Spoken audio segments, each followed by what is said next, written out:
Baik pemirsa Metro TV Lampung, kita akan melanjutkan kembali pembahasan tajuk Lampung Pos kali ini dan masih bersama dengan Sri Agustina, Mbak Cici. Mbak Cici, ini sebenarnya kendalanya seperti apa untuk pembangunan infrastruktur yang ada di desa? Padahal kan pada dasarnya memang untuk infrastruktur sudah ada dana desa, Mbak Cici.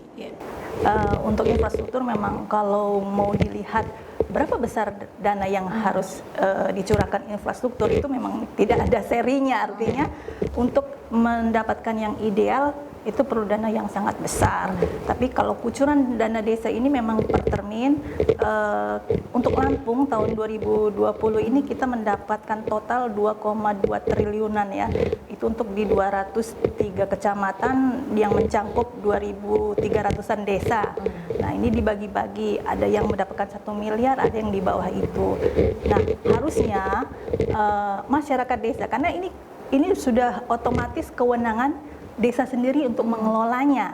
Nah disinilah desa harus pintar-pintar membagi program. Walaupun ada COVID, tapi tetap harus ada prioritas. Prioritas yang mana yang harus diutamakan untuk infrastruktur, kemudian untuk penanganan COVID. Kemudian kita juga ada bantuan biasanya dari departemen ya, seperti departemen PU ya. Itu biasanya untuk pembangunan di desa yang membutuhkan dana yang segera untuk infrastrukturnya. Oke. Tapi bagaimana jika memang dana desa ini memang kan diperbolehkan untuk bantuan sosial? Ini seperti memang pilihan yang ya bisa dibilang sulit dalam pembagian ya Mbak Cici ya. Harusnya seperti apa? Apakah memang dana desa itu haruskah dari pusat memberikan bantuan yang khusus juga untuk infrastruktur atau seperti apa Mbak Cici? Biar semuanya berjalan dengan sama-sama berjalan seperti itu. Ya, itu tadi bahwa kita juga punya departemen ya seperti PU ya, pekerjaan umum itu punya dana untuk pembangunan infrastruktur di desa. Tinggal desa mengajukan. Tentunya ini kita ada strukturnya ya, dari desa mengajukan ke kecamatan, kecamatan kemudian ke kabupaten. Nah, begitu jenjangnya. Ini prioritas yang mana? Kecuali itu terutama untuk infrastruktur yang mempunyai biaya yang sangat tinggi dan butuh teknis yang mumpuni ya, itu bisa diajukan.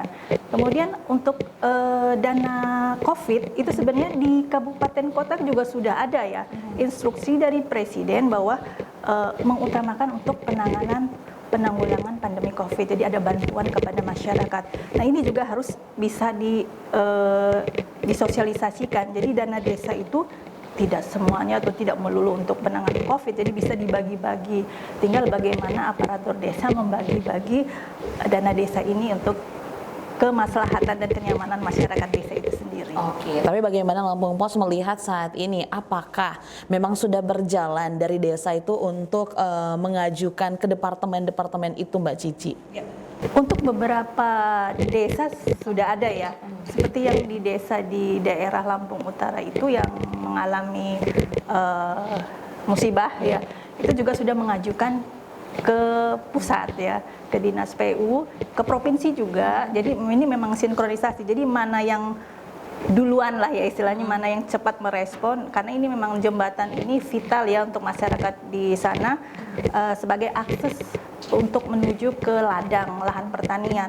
Kalau ini sampai terhambat, jadi mereka harus memutar jalan dan menambah biaya ekonomi tinggi, apalagi di tengah pandemi saat ini yang kondisi sedang sulit. Jadi ini memang harus dapat prioritas dan respon dari masyarakat desa dan aparatur juga harus cepat ya terhadap hal-hal yang seperti ini. Oke.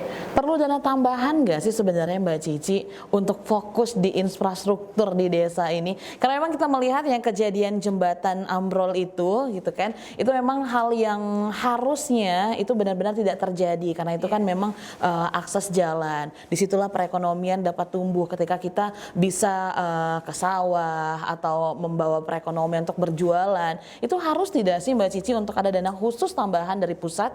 Ya. Kalau melihat keharusan sih, saya rasa mungkin memang perlu ya. Okay.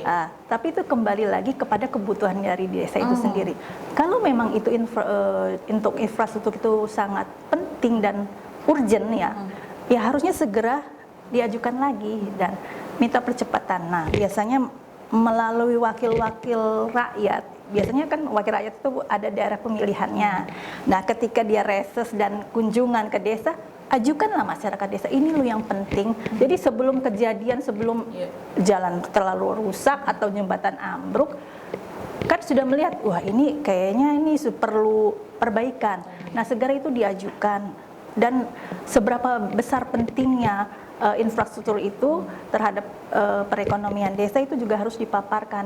Jadi memang kalau kita meminjam istilah sedia payung sebelum hujan. Jadi pengajuan dana itu ke departemen, ke pemerintah pusat itu bisa lebih awal ketimbang setelah kejadian. Iya. Gitu ya.